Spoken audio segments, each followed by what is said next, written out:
নমস্কার বন্ধুরা, রমা রান্নাঘরে সকলকে স্বাগত। আজকে আমি যে রান্নাটা করব সেটা হচ্ছে ক্যাপসি আলুর দম।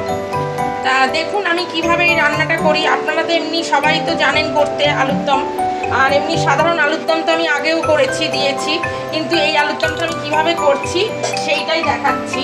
দেখুন অসম্ভব সুন্দর হয় খেতে, খুব ভালো খেতে লাগে, আর সবার সাথেই খাওয়া যায়। লুচি, রুটি, পরোটা, নান, তারপরে হচ্ছে ফ্রাইড রাইস, সবার সাথেই খুব ভাল লাগে।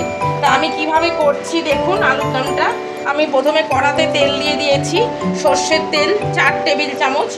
আর আলুটা দেখুন একটু সেদ্ধ করে এই যে খোসা ছাড়িয়ে রেখেছি। আর এখানে দেখুন ক্যাপসিকাম একটা আমি এলাম, খুব বেশি কুচো করিনি, একটু বড় বড় রেখেছি, এইভাবে আমি কেটে নিয়েছি। আর এখানে দেখুন দুটো টমেটো আমি কুচি কুচি করে কেটে নিয়েছি। আর এখানে এই যে পেঁয়াজ দিয়ে করব, পেঁয়াজটা আমি কুচি কুচি করে কেটে নিয়েছি। আপনারা যদি নিরামিষ চান তাহলে নিরামিষও করতে পারেন।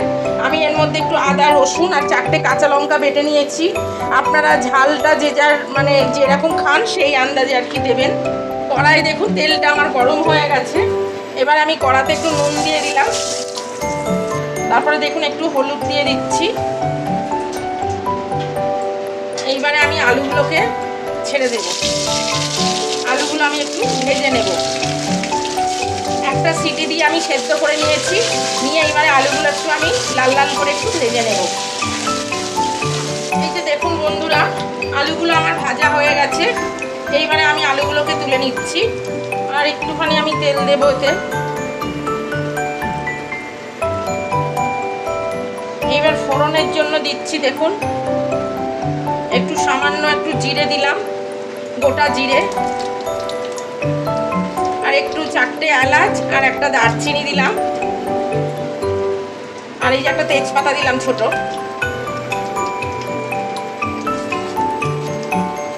ফোড়নটা আমার ভাজা হয়ে গেছে। এইবারে আমি পেঁয়াজ কুচিটা দিয়ে দিচ্ছি।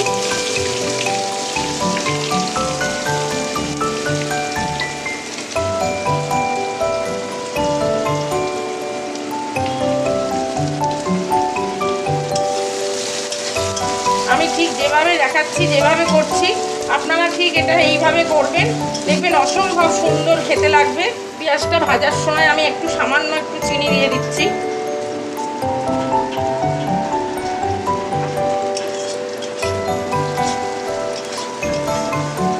একটুখানি লালচে লালচে করে একটু পেঁয়াজটা ভেজে নেব। এই দেখুন এটা আমার লালচে ভাব হয়ে গেছে পেঁয়াজটা। এর মধ্যে আমি এবার টমেটো কুচিটা দিয়ে দিলাম। এবার একটু দেখুন সামান্য নুন দিয়ে দিচ্ছি, যাতে টমেটোটা তাড়াতাড়ি সেদ্ধ হয়ে যায়। আমি ঠিক যেভাবে দেখাচ্ছি আপনারা ঠিক এইরকমভাবে করুন, করে খান। কেমন লাগে আমায় জানাবেন। আমার চ্যানেলটাকে লাইক করবেন, শেয়ার করবেন, সাবস্ক্রাইব করবেন, আর পাশে বেল আইকনটা ক্লিক করে দেবেন, যাতে নতুন কোনো রেসিপি ছাড়লেই আপনাদের কাছে যাতে সহজেই পৌঁছে যায়। এবার দেখুন এর মধ্যে আমি এক এক করে মশলাগুলো দেব। আদা রসুনের পেস্টটা দেখুন দিয়ে দিচ্ছি।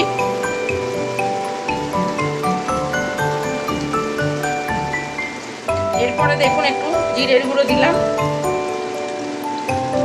1 চামচ মতো।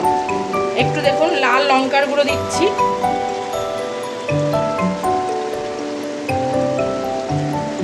হলুদ গুঁড়ো দিলাম। একটু কালারের জন্য একটু কাশ্মীরি মির্চ দিচ্ছি।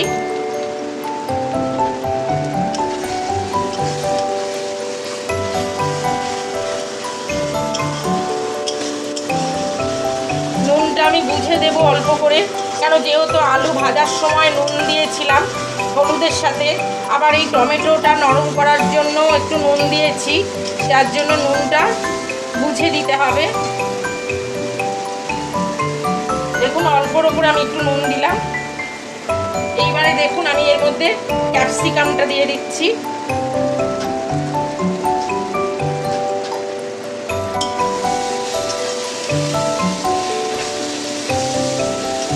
এত সুন্দর খেতে হয়, এটা না খেলে বুঝতেই পারবেন না। আমি ঠিক যেভাবে করছি আপনারা এইভাবে করুন, করে খান।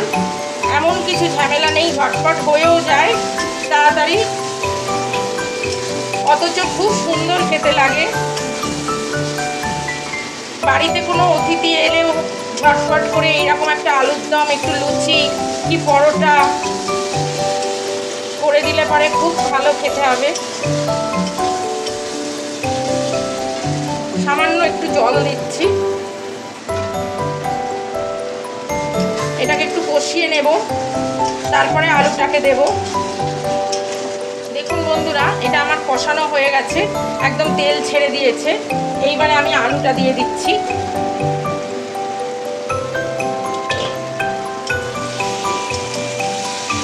এই আলুটা দিয়ে এইবারে আমি আবার কষাবো। এই ক্যাপসি আলুর দমটা খেতে অসম্ভব সুন্দর হয়।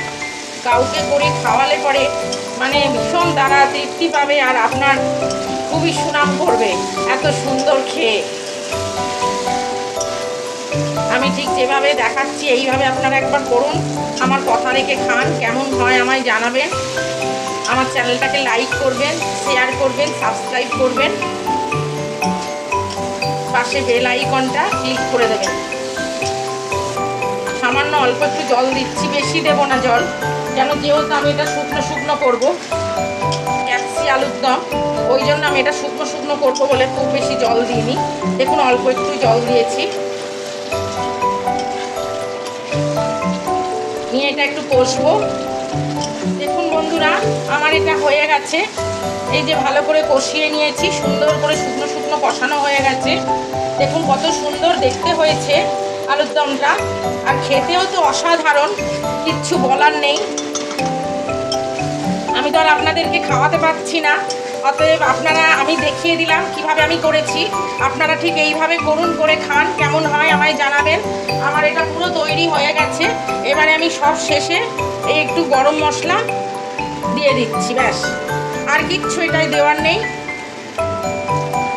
একটু শাহি গরম মশলা দিয়ে দিলাম, দিয়ে এই যে নাড়িয়ে নিয়ে ব্যাস, এটা আমার একদম কমপ্লিট হয়ে গেছে। তাহলে আমি যেরকমভাবে দেখালাম আপনারা ঠিক এইভাবে করে খান, কেমন লাগে আমায় জানাবেন। আমার চ্যানেলটাকে লাইক করবেন, শেয়ার করবেন, সাবস্ক্রাইব করবেন, আর পাশে বেল আইকনটা ক্লিক করে দেবেন। আজ তাহলে এই পর্যন্ত, নমস্কার।